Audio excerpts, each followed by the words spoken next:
Hi, everybody. Thanks for attending POGO's first ever Oversight Summit, and we want to thank all our partners, especially the Partnership for Public Service, which has provided this great event space. So earlier this year, we were talking about whether or not we should hold this summit, and we all thought, this is a great idea, government oversight, checks and balances. It's a topic on the tip of a lot of people's tongues. It's sort of a obscure issue area normally, but in these times, it's very much at the forefront of news coverage, and you see articles almost every day that hit upon these very important themes. And so when we were, brainstorming what panels we should have at this summit, this topic, the topic of this panel, seemed pretty obvious to me. What can government employees and officials do when they encounter wrongdoing? What happens if that wrongdoing stems from an order issued by the head of an agency or even the president?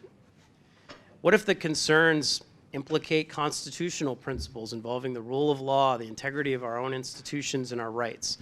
So, yeah, it seemed like a pretty relevant topic to me. Okay, I've got Tom Devine's attention, and I'll introduce all the panelists here in a minute. So since we announced this summit in the summer, there's been a flurry of pertinent news. You may recall, even though it seems like eons ago, the anonymous op-ed in the New York Times from a Trump administration official, who wrote, quote, "We believe our first duty is to this country, and the president continues to act in a manner that is detrimental to the health of our republic. That's why many Trump appointees have vowed to do what we can to preserve our democratic institutions." Trump, as you may recall, asked the Justice Department to investigate who this author was and to identify them. Recently, a high-level legal advisor who was a career official at the Department of Homeland Security wrote a piece for the Washington Post Outlook section noting that he and many other civil servants raised profound legal, policy, and ethical concerns about family separation. He says they were ignored. Scott was going to be on this panel. He had to back out at the last minute. He's no longer in government, but I do want to read briefly from his Outlook section piece. He wrote that high-level appointees were, quote, "cynical about the notion that most of us who swear an oath to uphold the Constitution actually mean it." He continued, "I realized there was no way to keep my oath and my job. I quit." Now, today at this panel, we'll talk about that option, but other possibilities as well. None are ideal, but they're all worth considering and thinking about. And if you or anyone you know finds yourself in the vexing situation of feeling like you can't uphold your oath to the Constitution, you need to think about your options. But I'd be remiss if I made it seem like this is just about the Trump administration. These concerns transcend this administration. Take our panelist, Tamm. And we'll provide some more biographical details about him later, but he very famously, not at the time, but after the fact, it became public, tipped the New York Times off to the Bush administration's warrantless wiretapping program, a program that violated the Fourth Amendment and the Foreign Intelligence Surveillance Act. And it was approved at the senior-most levels of government. And his concerns, which he initially raised within government, led him to take the perilous path of blowing the whistle ultimately to the press. And he paid a steep price. And he'll talk a bit more about that soon. During the Obama administration, there were a record number of Espionage Act prosecutions of government employees, such as NSA executive Thomas Drake and others who were sources for the press on many important stories. Now, those prosecutions have continued into this administration with charges brought against Reality Winner and FBI employee Terry Albury. And with today's news that the Justice Department may have indicted Julian Assange, who's a controversial figure, no doubt, or may be planning to indict him, that may mean this administration is taking an even more aggressive posture.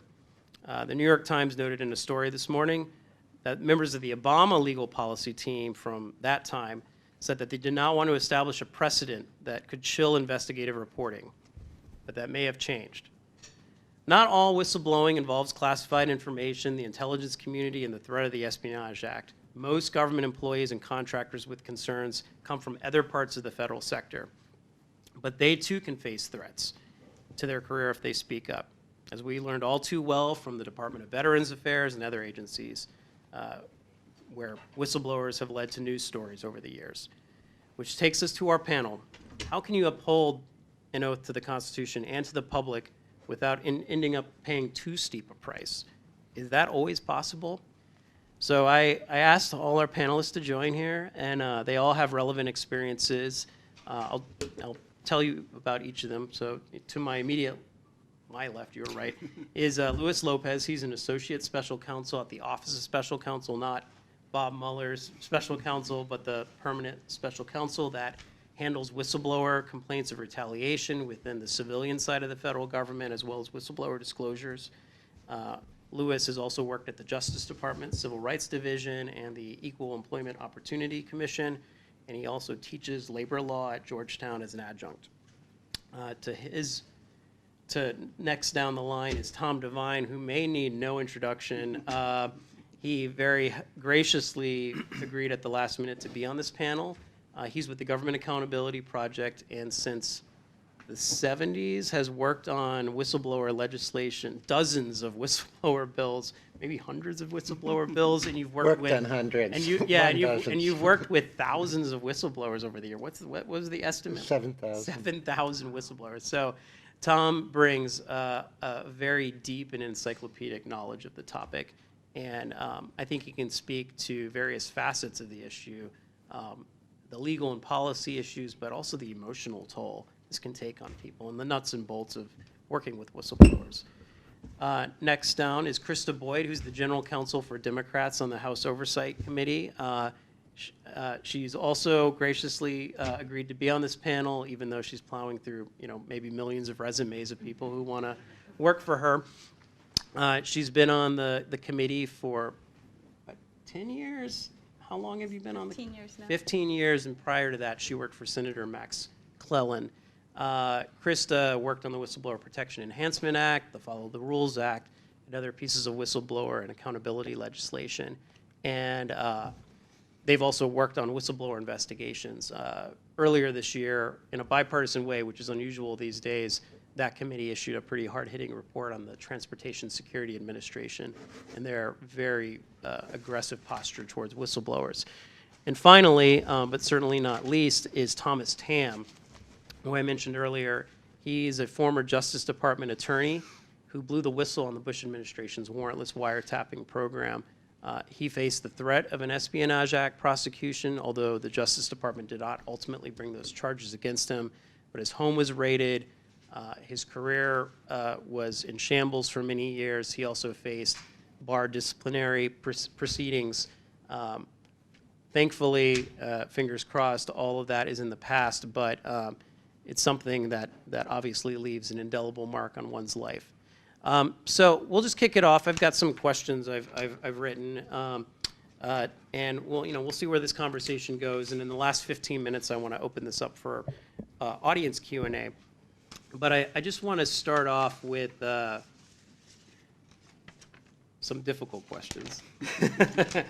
I think we'll start off with Tamm. So, who's the only whistleblower on this panel, and we wanted Scott here as well to also have his perspective. So I'm gonna ask Tamm a lot of very difficult questions. But can you tell us a bit more about your story and why you ultimately decided to go to the press?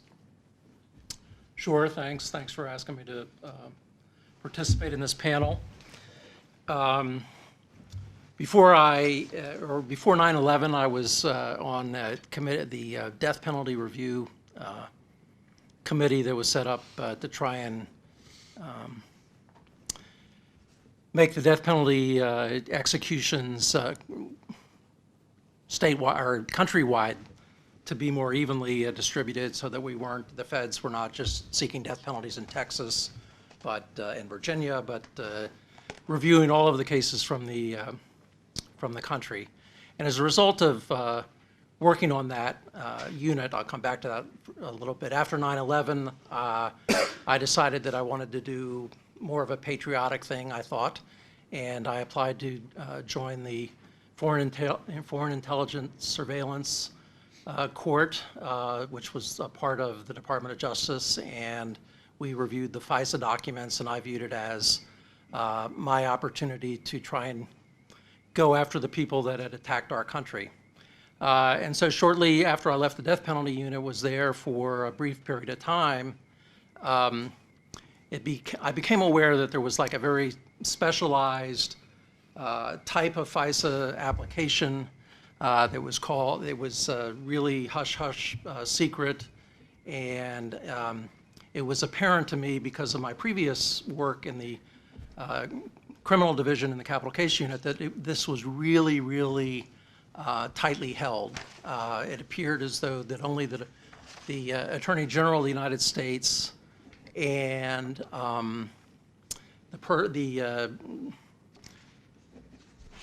person who was in charge of our unit were the only people that were, quote, read into this program. I since learned that there was maybe one other one.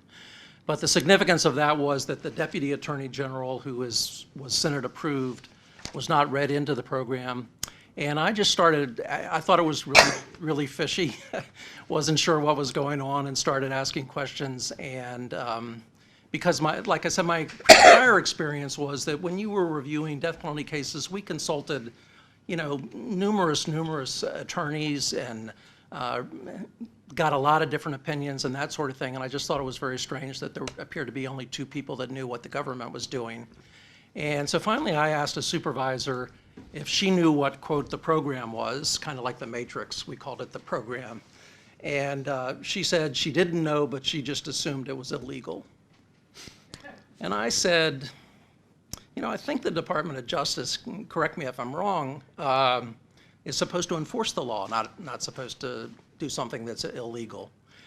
So as a result of my death penalty experience, I considered who could I go to in the Department of Justice, because it looked like only two people knew about it, and if I went to them, how effective is that going to be as if it is something illegal?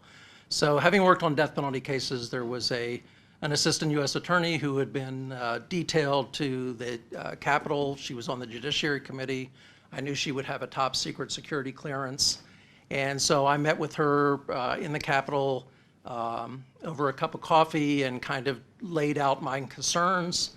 Said there's this really special program that has to be signed by the Attorney General only, and it can only go to one specific judge on the FISA court.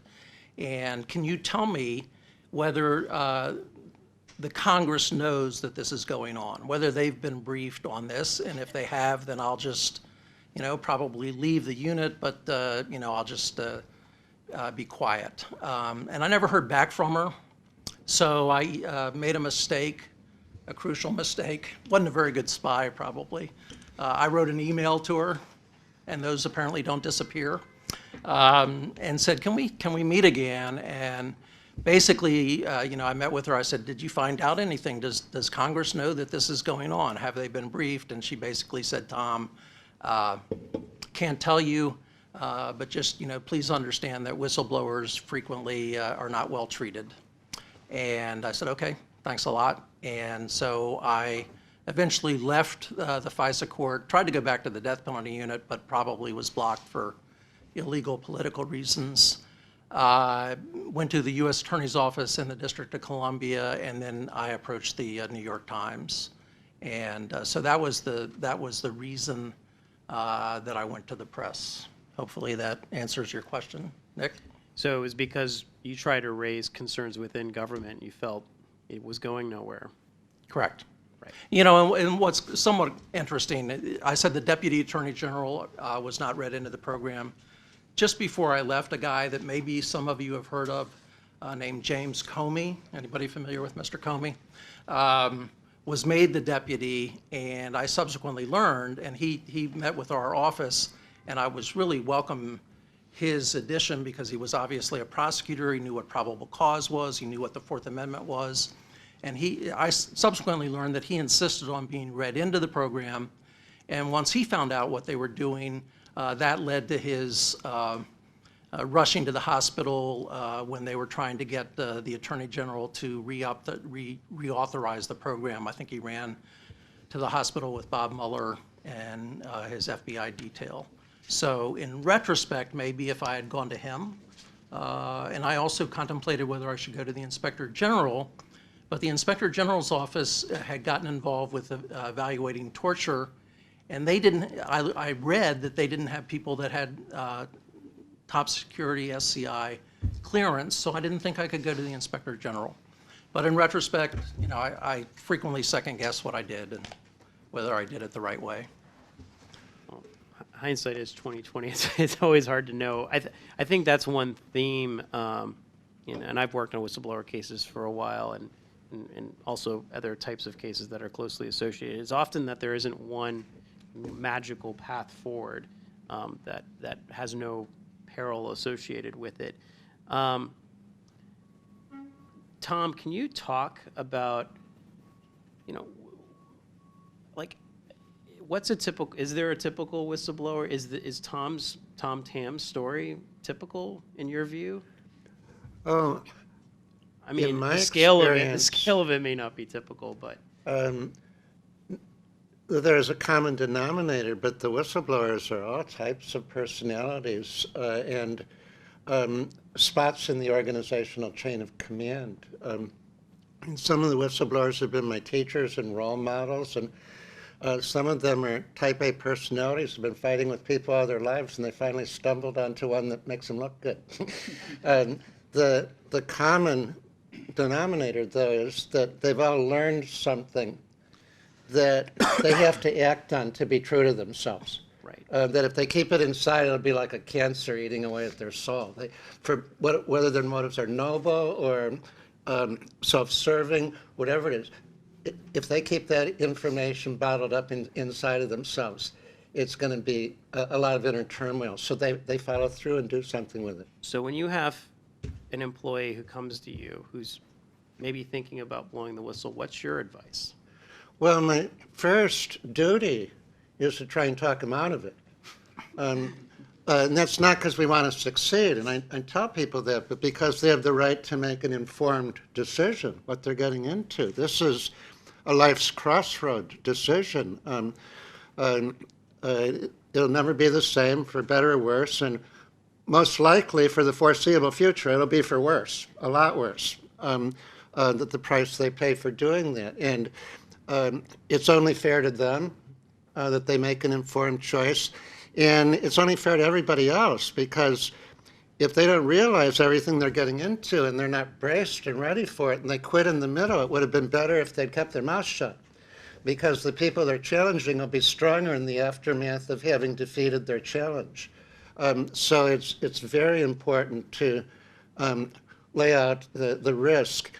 And then if they still want to go forward, we start working on a strategy to turn the truth into power. Probably many people come to you after they've blown the whistle and have been identified by management, and what do you sort of lay out for them at that point? Well, then we're stuck with their legal rights. Which takes us to Louis. So Louis, do you want to tell us a bit about the Office of Special Counsel and how the Office of Special Counsel, you know, looks at a retaliation complaint and how it would investigate a retaliation in a typical case? Sure. So thank you for having me here today, first of all. It's a real pleasure to be on this panel with these colleagues and here with you today. We get about 4,000 prohibited personnel practice complaints every year. The vast majority of those involve whistleblower retaliation. And these are complaints by federal employees at various different agencies in civilian positions in the executive branch. The whistleblower cases, what guides OSC's work in our investigations is the statute itself, as well as the case law that's been developed around particularly two provisions, 5 U.S.C. 2302b8 and b9, which are the whistleblower provisions in the statute. Assuming that we have jurisdiction in a case, and that means we have a covered employee and a covered agency, we'll look at sort of the prima facie elements of the case. And so, did the employee make a protected disclosure or engage in some type of protected activity? And was there a personnel action? Even if the employee had not made a disclosure or engaged in activity, but if they were perceived as doing so, that also could serve as grounds for coverage and protection under our statute. The burden on the complainant or on OSC in proving this case is the preponderance of the evidence standard. So if we have a protected disclosure activity and a personnel action, the next thing we look at is causation. And it's a very generous standard for causation. The complainant need only show that a personnel action was taken a reasonable time period after management's knowledge of the disclosure or activity, and then causation is inferred through what's called the knowledge timing test. But even in the absence of that type of evidence, we can look at other direct or circumstantial evidence that supports a showing of causation. And that their peer employees aren't disciplined, but they are for the same thing. Exactly, anything like that. And the contributing factor test that's used for causation just basically means that it has to be one factor that resulted in the personnel action. It doesn't have to be the motivating factor, the only factor, just one of the factors. If that burden is met on the prima facie case, the burden shifts to the agency. And it's a much higher bar on the agency to prove that they would have taken the same personnel action in the absence of the protected activity or disclosure. And they have to make that showing by a clear and convincing standard. Now, OSC's investigations primarily dwell on the rebuttal evidence. We generally not spending the bulk of our investigation trying to figure out what happened. That's pretty clear from the complaint that we get and from the conversations that we have with the complainant. But we focus a lot of attention on why it happened and looking at the mindset of the individuals involved in that. We'll look at evidence surrounding the personnel action, such as what evidence supports or negates the personnel action. How did the agency treat similarly situated non-whistleblowers? What other evidence is there to prove or disprove animus? Those are questions that we look at in the conglomerate. They're not discrete steps in the inquiry, and we thoroughly look at all of those at the time the action was taken. If an agency tries to provide a post hoc justification for it, we'll look at that with some skepticism because we really want to know what happened and what motivated that decision. So we look closely at timing, at any statements indicating animus, the impact of the disclosure activity on the agency or on the managers taking the personnel action, the proportionality of the offense to the action that was taken, and the employment relationship that existed with the whistleblower before and after the whistleblowing. Because at the end of the day, we want to look at the story. We want to know, was a federal employee harmed because they engaged in whistleblowing? So that's sort of how we look at one of these types of cases. So I imagine many of these cases aren't clean and neat and tidy stories. Always. Okay. They are not always. So what are some of the challenges that you guys run into when you're doing an investigation? So just as a general, we're a very small agency. We have about 140 employees, and so just a general lack of resources is sort of one of our biggest stumbling blocks. But in terms of our investigation challenges, I think we run into two primarily. The first is some employees are just reticent to come talk to us for fear of retaliation, and so trying to get These are witnesses? Witnesses who have information related to the alleged whistleblower retaliation. We want to make sure that they come to us. So that's one of the challenges we have. The second one is having agencies produce documents to us in a timely fashion. And so that one is one that we work closely with agencies on that. More broadly, though, speaking, I think agency culture is paramount. If leadership at an agency doesn't respect the laws prohibiting retaliation or prohibited personnel practices, then rank and file employees aren't going to feel comfortable coming forward and will be afraid to expose those types of problems because they'll have little confidence that they'll be protected. And so while OSC endeavors to do training and provide enforcement opportunities, agency leadership really has to want to change before real change can occur at these agencies. I would agree with that. So I'm going to pivot to Krista. And so the name of this summit is the Oversight Summit, and she's on the House Oversight Committee. I do want to ask just sort of generally, like, how does Congress use whistleblowers, and how does your committee specifically, what's your relationship with whistleblowers, and what's the best way for a whistleblower to approach your committee? So we rely heavily on whistleblowers. Our committee, as the name indicates, is the Oversight Committee. We're the primary investigative body in the House of Representatives. Our committee is charged under House rules with investigating, quote, any matter at any time. So the jurisdiction, the oversight jurisdiction of the committee is extremely broad. However, our legislative jurisdiction focuses on improving the functions of the federal government. So just by its nature, we focus heavily on the executive branch and improving operations and working on addressing waste, fraud, and abuse that the committee finds, inspectors general finds, and then information we get from whistleblowers. So it's impossible for us to know, for our members, our staff to know really the nitty-gritty of what's happening at an agency, how policies are being made, if something's being violated or there's some dangerous policy being formed. And so it's critical for us to have federal employees or private sector employees that are blowing the whistle on corporate wrongdoing, to have those employees come forward and give information. We have a range of whistleblowers that come forward. It could be someone who's already been retaliated against, or it often are employees who just feel the need to tell someone, like Tom was referencing, to have a safe place to go to disclose this piece of information that they have or this document that they have. And while no one can ensure complete protection against retaliation, we try to provide as safe an environment as we possibly can to respect exactly the level of anonymity that the whistleblower wants to keep. We have some whistleblowers who are just ready to be public. We had actually a Trump political appointee who came to us who felt so strongly that he himself put his name out publicly, but he also gave us critical information that exposed wrongdoing by former Administrator Pruitt. We have employees who have come who want to stay anonymous, and we work as hard as we can to work with them to make sure that we're following up on their disclosures to get documents from the administration, but doing it in a way that we are not exposing them.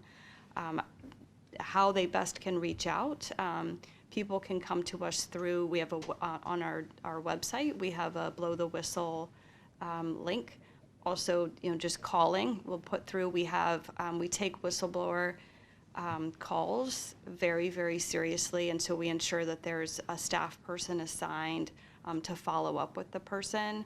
The one thing that is hard is, we just don't have the capacity to deal with every single call that comes in. I mean, we certainly will return the call and talk to the person, but the things that are most, I guess, that we have the capacity to address, or where there are systemic issues, or just, if there's something particularly egregious happening, but we try to be responsive to everybody, and at least, if it's like, really more like casework, to hook them up with their district, their, personal member.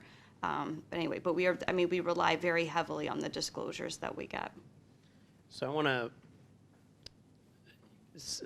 build on something you mentioned, which is the role of anonymity, and I think we should also talk about the limits of the protections that do currently exist. And I think this applies a lot to Tamm's situation. And his role as a whistleblower was, he was originally anonymous, and it wasn't until the Justice Department was threatening him with prosecution that Newsweek, years after the original New York Times story came out, revealed his identity. So, Tom Devine, do you want to talk about like the anonymity and the lack of protections, and whether or not the protections that do exist are sufficient, and whether or not most whistleblowers or whistleblowers should be anonymous?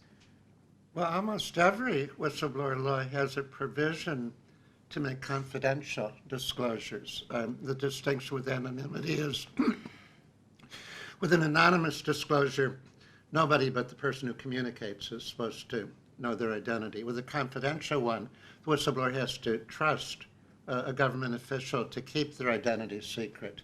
And while all the laws have that protection, it's a very leaky shield. All of them have open-ended exceptions or loopholes, like for the Office of Special Counsel, it's unless it's necessary for the office to function.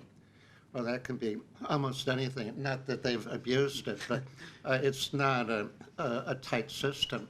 For the offices of Inspector General, it's unless it's unavoidable. And as Tamm and Bill Binney and Kurt Wiebe learned, Department of Defense, Office of Inspector General, thought it was unavoidable to turn them into the FBI when the story that Tamm was connected with got published in the newspaper. So you can't count on those protections. In order to have a really solid confidentiality shield, I think you need three things. One is that there has to be full disclosure to the whistleblower about the limits of that protection.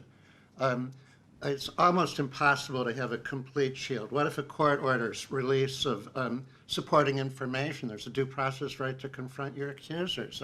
It's not realistic to say you'll never have to come out of the closet. I always warn whistleblowers of that. But they need to know when. What is that boundary? Secondly, the commitment has to protect not only the whistleblower's identity, but their identifying information. A lot of times the facts are their signature because so few people are privy to that information. So just by using that evidence, they're outing the whistleblower. And the third thing is if it is necessary to expose them or risk their exposure, to give them advance warning. I mean, there's nothing worse than going to work thinking you're anonymous and the boss says, "You son of a blank, get into my office," and they get the third degree. And that's not only a horrible situation for the whistleblower, it's going to hurt the investigative agency's legitimacy. Tamm, when the New York Times story broke in December 2005, did people in your office what happened in your office? Did people start speculating that their coworkers could have been a source? I mean, do you think, even though the New York Times protected your identity, do you think it was truly protected? Do you think people figured you out? Obviously the Justice Department did at some point.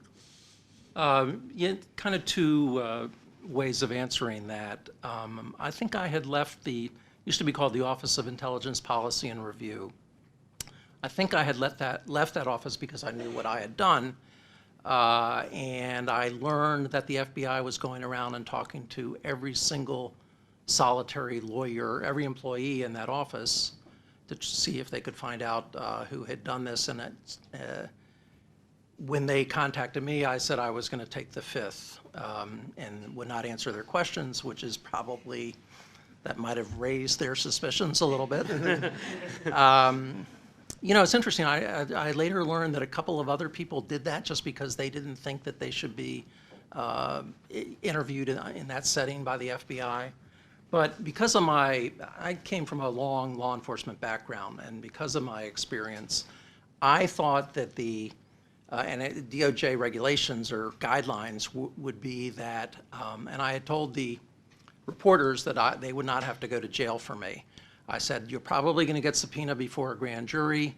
They're going to ask who your source is, and when that happens, you can reveal your source. But what I didn't calculate on was, they didn't do that. I don't know whether they didn't follow the guidelines. I think it was strategic. Instead, they raided my house with 18 heavily armed FBI agents and several local police officers.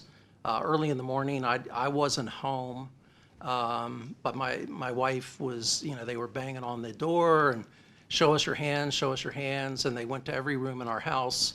And I had two kids that were asleep who were awakened by these people who they didn't know wearing guns. And I came home while that was happening. As I was driving up to my house, I noticed that my attorney was in the middle of the road, and he had never been to my house before.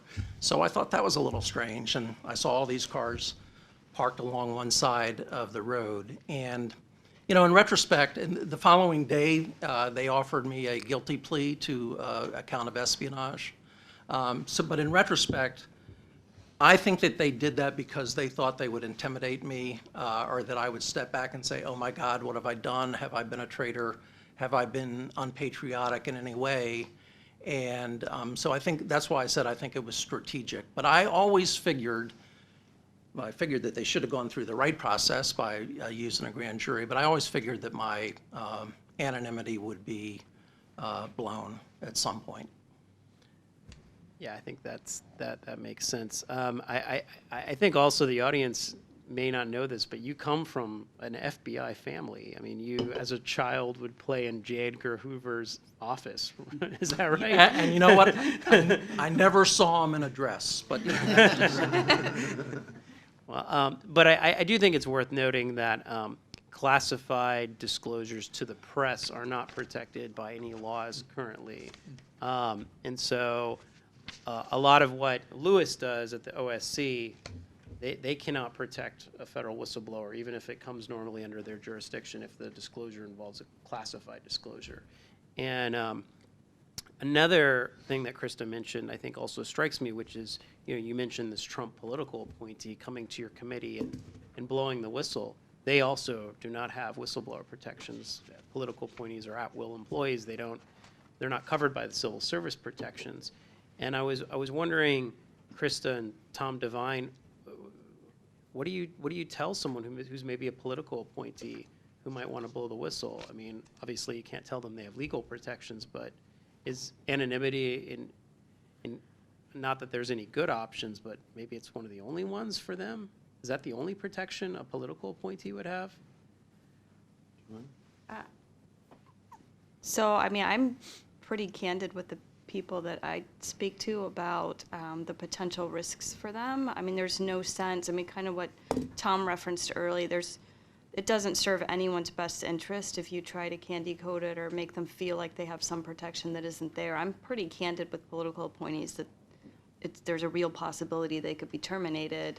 And frankly, if you're a political appointee, if you've been in political jobs your whole life, there's a possibility that there's a stigma that now attaches to you that you may have trouble getting another job. I mean, I don't want to be overly negative, but I think, you do want people to make a truly informed choice that they're doing this knowing the risks. On the other hand, I think the political appointees don't have the same legal protections, but they also do have a different protection that isn't a legal one, and that's they carry a different sort of gravitas with them for whoever's in their political party usually, or even, especially, I will say, coming to Congress as a general matter, certainly this is not always true, but coming to Congress carries with it, again, this is not the legal protection part, but just the reality that usually there is, not always, but usually there is some level of bipartisan support that Congress is willing to weigh in on behalf of someone, right? You can't stop them from being terminated, but they may receive more support coming to Congress than some other method. Again, it's not something you could prove or that necessarily carries out, because we've also had the opposite experience where someone's been vilified because they're a political appointee coming to Congress. But anyway, back to your real question, I'm just candid with them that they probably don't have any protections, right? I would agree with Krista officially, but we're a little more optimistic in terms of tactics and strategy. The legal rights are weak because of weak due process enforcement, although they're very solid in terms of the boundaries of freedom of speech. It's hard to enforce them. So we do legal campaigns rather than legal cases, and the political appointee still has all the benefits of the legal campaign advocacy. And in my experience, oftentimes a congressional sponsor, a congressional angel, can be more significant than your rights in the U.S. Code in terms of professional survival. And Congress also has some legal levers. There's an appropriations rider that's been in place forever that allows Congress to seek a salary cutoff of anyone who interferes with congressional communications. Under 18 U.S.C. 1513E, it's a crime to interfere with communications for congressional investigations, a felony. So there's some accountability there. And fighting back, although they're not covered by the Whistleblower Protection Act and the civil service system, political appointees still are covered by the First Amendment of the Constitution. And so for the political appointee who's worked with Krista and Mr. Pruitt at the EPA, We're doing the research right now for a First Amendment lawsuit seeking injunctive relief of his termination. Does the Supreme Court decision from, I forget the year, a decade or so ago in Garcetti, does that how does that impact First Amendment Well, rights? for Garcetti, it's if you're retaliated against for performing your job duties. So if someone comes to us early, we make sure that they're engaging in some sort of communications that are extra credit, beyond the call of duty. And communicating with Congress is a great example of that.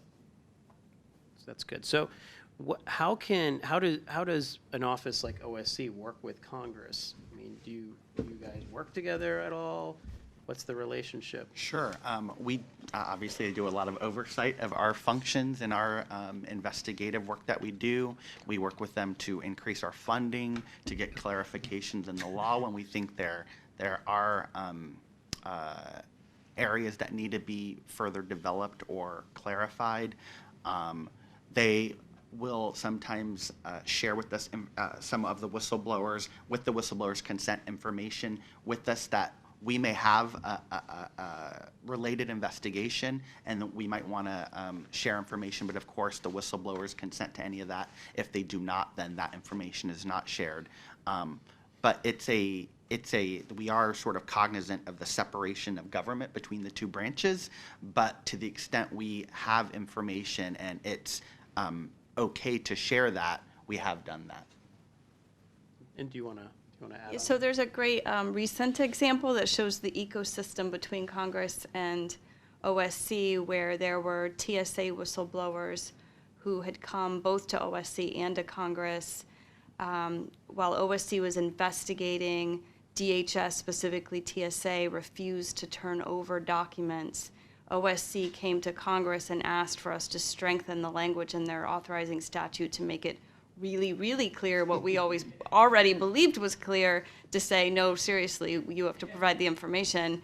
And so then that was enacted, and at least there's been progress, is my understanding, in getting those documents. So that was it was a nice ecosystem to show Congress's support for OSC's role, but then also really at the core of it, our support of both entities for the whistleblowers.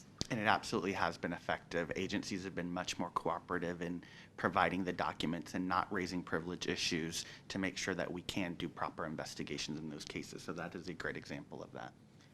So I'm going to ask a question of the Toms on the panel, and not of Krista and Lewis, because they have bosses and they probably can't answer the question I'm about to ask. But what should be done to make the system of protections stronger and more meaningful and real? Oh, thank you. Should I start taking notes? Well, so do you want to kick it off, Tom Devine, and do you want to pick up Tom Tamm after Tom Devine runs through the whole spectrum of many issues? Did I open a can of worms? It'll be a truncated menu. But for purposes of this panel, Congress has done a lot to help whistleblowers who refuse to violate the law. They made that prohibited personnel practice in 1989, and in the last few years, they passed the Follow the Rules Act, which said this applies to refusing to violate regulations as well as statutory provisions. The thing that's still squishy in that right is what we lawyers call the merits test. How much proof do you have to have that you've been ordered to violate the law? You have to be right that this was in order to behave illegally, or do you only have to have a reasonable belief that you are being asked to operate illegally? That's unresolved both in terms of case law and in terms of the statute. And so it's one of our provisions, our goals to get that clarified. The most basic things for the Whistleblower Protection Act to be really on an even keel with the corporate whistleblower laws or the constitutional rights of state and government employees under the First Amendment is that they have access to court to seek enforcement of their rights through a jury trial of citizens. The Merit Systems Protection Board doesn't have any political judicial independence. So it's very vulnerable to pressure at the administrative judge level. The appointments tend to reflect the biases of the president and have been extremely uneven, and it's dysfunctional. They've only had one board member since the beginning of 2017. We're not going to have that board member as of March. So they can't make any final decisions. They have a 1,500 case backlog, and it's going to keep getting a lot worse. It's like seeking to enforce your rights in the black hole. So that's a real serious problem. We want to get them access to court for a safety valve. The second thing is they have no rights against criminal or civil prosecutions, litigation. All the Whistleblower Protection Act's rights are about workplace harassment. Most other countries in the world in recent laws have said this protects any form of retaliation, not just on-the-job retaliation. And we're not going to get that through civil service law, but we could get protection against retaliatory investigations. That's the first step of all harassment practically, and it morphs into criminal referrals and indictments and prosecution, and it would give whistleblowers a chance to nip that in the bud.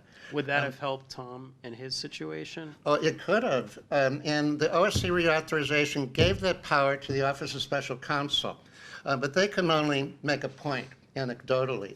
Whistleblowers generally need that power, and they should have it. It's in all the corporate whistleblower laws, the state and local constitutional access. Even the military Whistleblower Protection Act allows soldiers to challenge retaliatory investigations, but not civil servants. And the final thing is to give them a realistic chance for temporary relief. These cases take 5 to 10 years. It's going to get a lot worse with the backlog at the MSPB, and it's by the time you win, it may not matter. It's like the patient who dies before the great heart surgeon comes in for the transplant. Doesn't matter anymore that they're finally there with their rights because their lives have already been ruined. And only the Office of Special Counsel has a realistic chance to get temporary relief through stays now. And they're really admire how they exercise that authority. But again, it can only be on an anecdotal level. Tam, do you want to build on that? I would just say that, I at the time I didn't really consider myself a whistleblower. Didn't really probably even really know what a whistleblower was other than tangentially. I just thought I was trying to enforce the rule of law. It was, always my guess that Congress could pass legislation that would permit I guess what is now covered by Section 702. And that they could change the law that might permit data mining and some limited warrantless wiretapping. But I didn't really consider myself a whistleblower. But after I went public against my lawyer's advice with regard to the Newsweek article, I was contacted by a group of organizations, including POGO and GAP and EPIC and all these other organizations that I had no idea existed, and they said that they wanted to give me an award, and I really? So somebody likes what I did, it was really.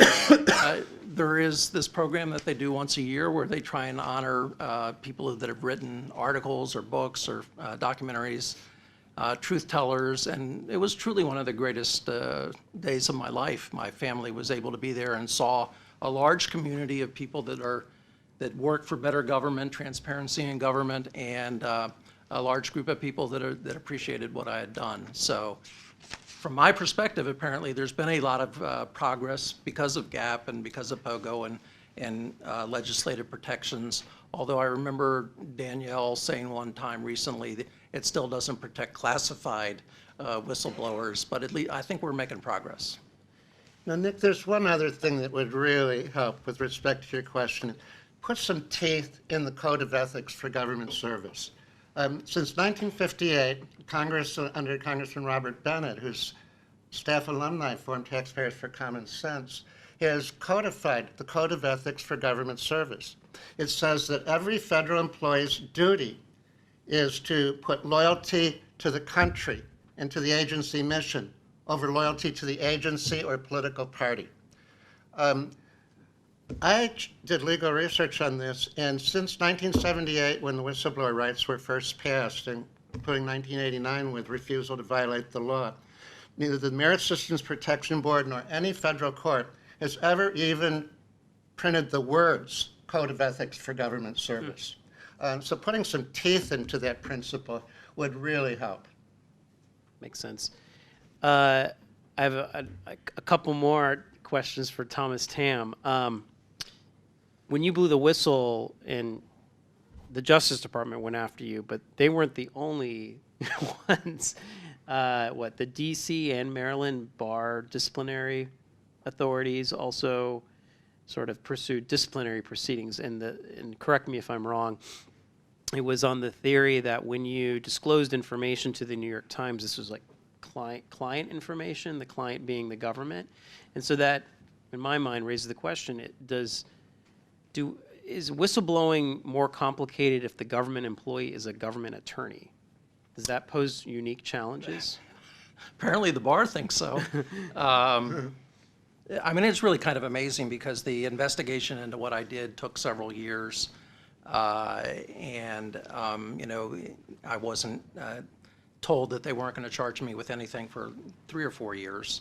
And so my family, you know, we labored under that cloud. And then I think basically 10 years after the 10 years after, I guess, the Newsweek article, I get a call from Bar Counsel saying that they've filed a complaint against me for violating the communications of a client, confidential communications of a client. And I remember I immediately said, that was 10 years ago. And the guy said, well, we have older cases than yours was, and that doesn't speak very well about your office. So as it turns out, you know, I ended up, I was basically bankrupted in a lot of ways by what I had done, still paying lawyers that represented me for the Bar Counsel proceeding, and I was told that to fight it, it would take 2 or 3 years, and I just really couldn't afford that, so I agreed to receive a slap on the wrist. And got censured, I guess, or I know. So that was really kind of frustrating. I would say that, you know, the lawyers obviously have a rule of professional responsibility and canons of ethics. My viewpoint was that the Constitution and the United States people were the client. It's not the Department of Justice, but I guess Bar Counsel disagreed, although I do believe that they took it somewhat easy on me because they, in their opinion, they basically said, well, he did this for the right reasons, he did this for noble reasons, he did this not to get rich, he thought he was enforcing the law, and therefore we're just going to censure him as opposed to pat him on the back. Mitigating circumstances, essentially. Right. And Tom Devine, I recall reading an article where you were critical of the D.C. Bar Council a few years ago, I think for their pursuit of Tom Tamm and some other people who work in the whistleblower attorney space. Well, there's a very sharp contradiction between the legal rights of attorney whistleblowers and their vulnerability to professional sanction. There's no lawyer loophole or attorney-client loophole in the Whistleblower Protection Act for government lawyers. And under the Sarbanes-Oxley law, where the Bar Council went after another whistleblower rights attorney, the lawyers actually have a duty to challenge fraud against the shareholders by their clients. But the Bar Council doesn't recognize that. You know, might as well be the Code of Ethics for Government Service, the United States Code. As far as they're concerned, that's background noise. And so they've reprimanded or censored Counsel for Corporate Whistleblowers and Counsel and Mr. Tamm, a federal attorney whistleblower, for things that it would have been illegal to fire them for. So I wanted to open it up for audience questions. So does anyone, so we've got a taker here. I've got a question for Mr. Lopez. Can you describe the relationship or the liaison between the Office of Special Counsel and SIGI, and specifically agency inspectors general? Sure. Is there a productive area there for for sort of mustering the resources of the Inspector General to protect employees? Yeah, so thank you for that question.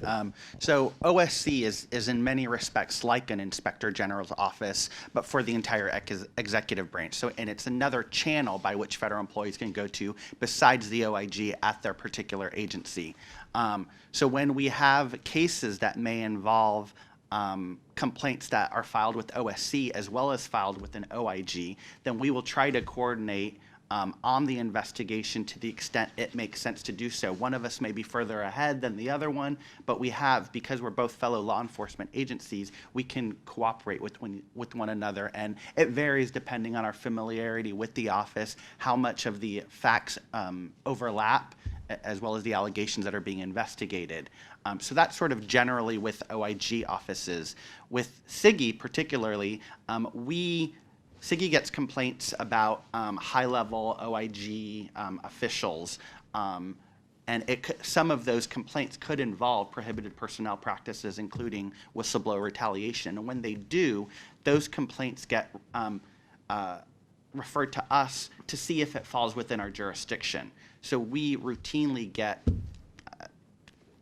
those types of referrals weekly to make a determination whether or not we have jurisdiction. If we do, we will open up an investigation and then conduct that investigation pursuant to OSC statutory authorities. And then at the end of that investigation, we report back to SIGI what our findings are. That relationship is, that type of process has existed, I want to say, since January. And so it's almost about a year, but so far it's been working pretty well in terms of the relationship, the referrals, the reporting back on cases. Does anyone else have any questions? Yeah. Oh, you, yeah, you. Oh, yeah, okay. I have two questions. Should I do one at a time, or should I ask them both now? Oh, you could ask maybe both right now, Both unless right they're now? really complicated questions. Okay, they are. They're definitely complicated, but the whole subject is complicated. So I'll try to make it as uncomplicated as possible. My first question is for Luis.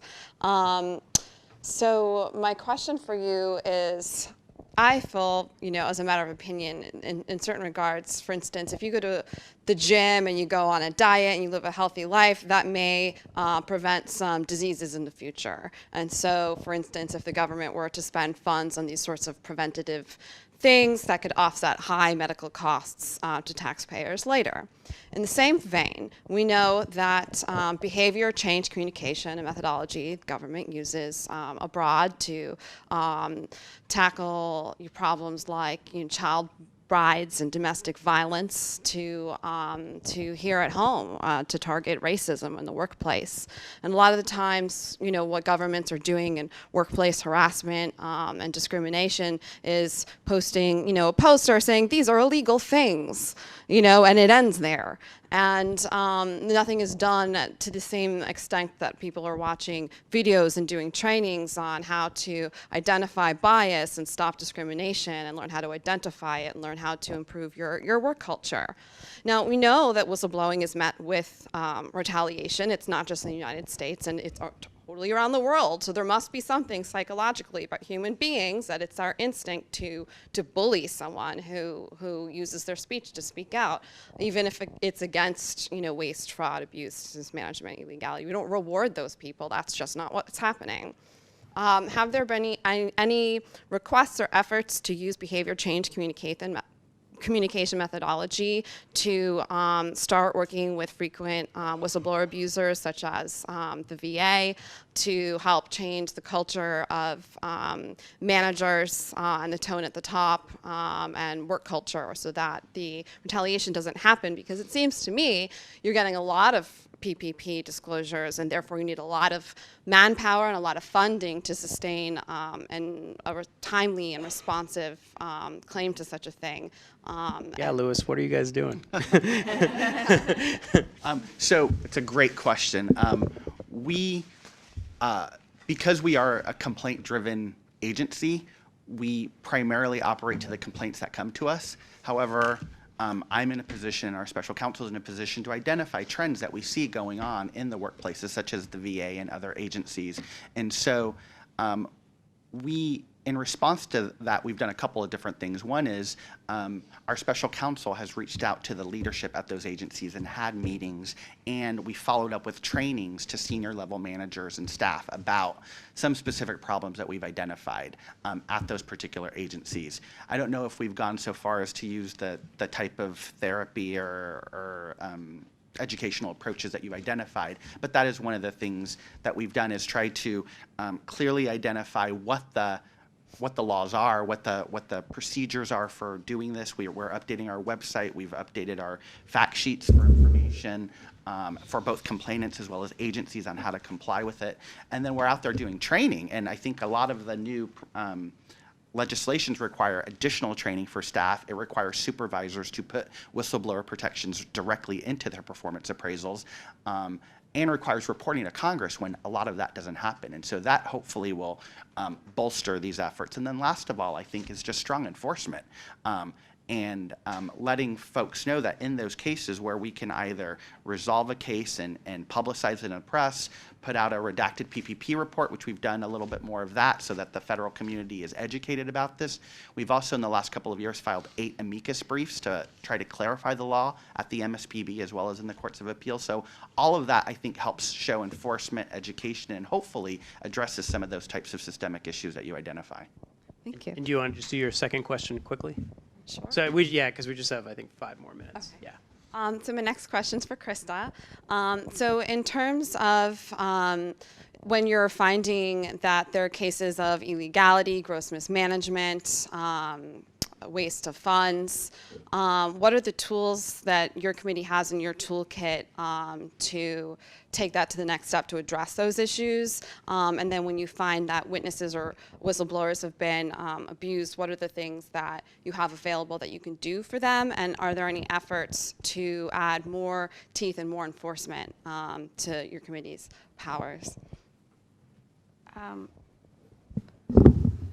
So on what do we do with the information, the one tool that the committee has is to ask an agency for, if we're talking about a federal agency, to ask them for documents and information to document because I mean, obviously it's amazing if we get documents from a whistleblower, but that it's never going to be the complete picture.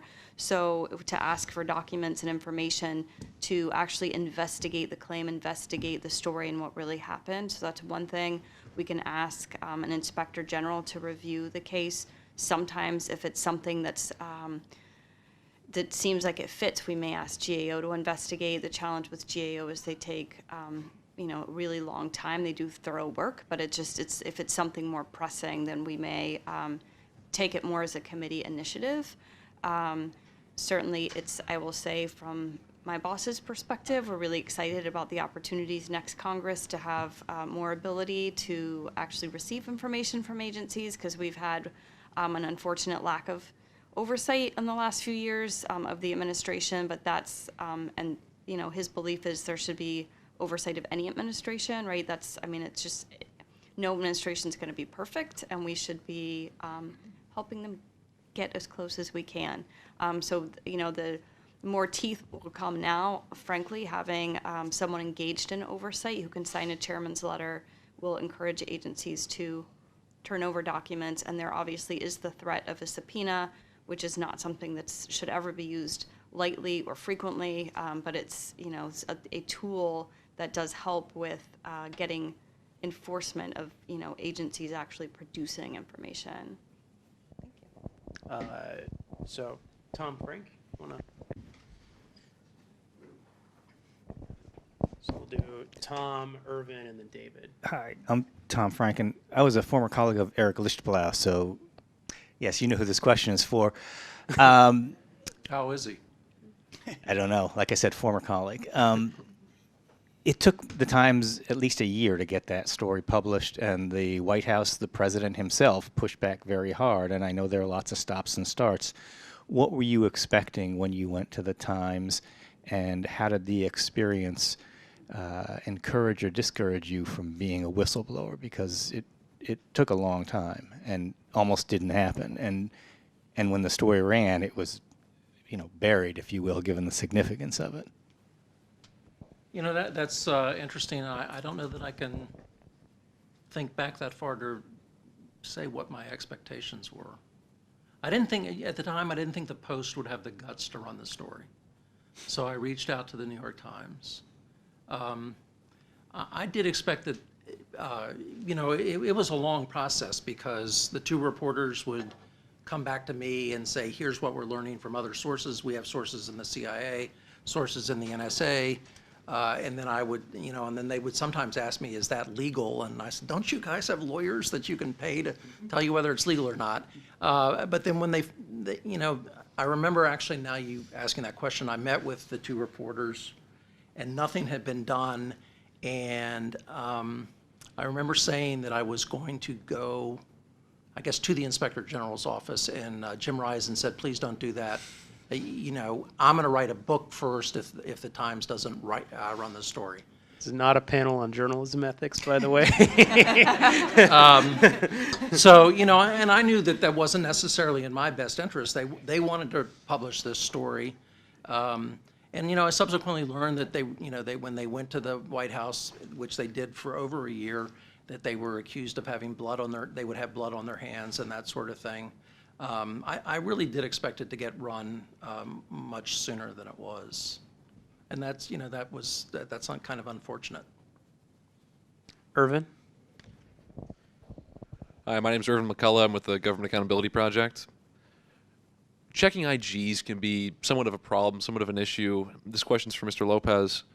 When the OSC receives a disclosure from or about wrongdoing inside an OIG office, if the OSC then makes a substantial likelihood finding on the disclosure, they say there's a problem, who's that go to? Who's going to actually do the investigation and analyze what is going on in the IG office? If it's, say, HUD, and there's a problem over at HUD IG, is the OSC going to send that over to HUD IG to investigate itself? Is SIGI going to look at it?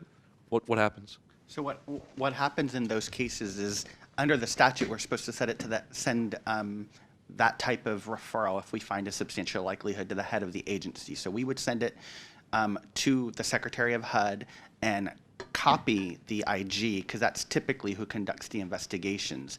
When in cases where there's been a clear conflict, the agency head has sometimes contracted with another OIG to conduct the investigation because of the inherent conflict. And we will often suggest that to the head of the agency, but we don't have the ability to mandate that agency head not or conduct the investigation in any particular way. And so we will strongly suggest it may not make sense for that IG office to do that, and we'll work with that secretary to try to do that. But ultimately, it's the secretary's decision in those cases. Sounds like there should be a statutory fix to that. There could but be. We'll finish it out with a question from David Hilsenrath, who works with me at Pogo. I did not plant this question. I have no idea what it is. Thank you. My question is for Tamm. Mr. Tamm, would you do it again? What, if anything, would you do differently? And what advice would you give to other potential whistleblowers considering their options? I'll answer the last part of it first, I guess, and I guess it references Nick and Tom Devine telling whistleblowers to really know the full impact of what can happen to you, happen to your family, happen to your career, and just understand that before you decide whether to go forward. I mean, that's one of my biggest regrets. As I said earlier, I thought they would use a grand jury process. Biggest regrets is what I put my family through because they had no idea. I never talked to them, and you know, my wife has indicated she will kind of never feel the same, that her house is safe, you know, as a result of what happened. What was the first? Would I do it again? Well, you know what? I mean, as I kind of said, I didn't know that there were whistleblower organizations out there and good government organizations, and I think in retrospect I would have gone to them probably before going to the press, because I mean, really, the New York Times, not real sure why it took them so long to run the story. When they would come back, they would say, you know, they tell us we're going to have blood on our hands, and I would say, listen, all I revealed is that when we listen to people, we don't have a piece of paper that gives us authorization to do that. How can that result? And everybody knows that we listen to people. Everybody knows that there is the FISA court, and that it's important for our national security to do it right. I think I would do it again, but probably would try and do it a little differently. I should have gotten a press agent and gone on 60 Minutes, but 60 Minutes called, but I had been on the Rachel Maddow show, and they thought that was enough or something like that. Financially, I didn't really make out on it, but that wasn't the reason that I did it. The reason I did it was, I thought, for patriotic reasons. All right, any final questions? All right, thanks everyone for attending our panel, and thank all of you for being on the panel.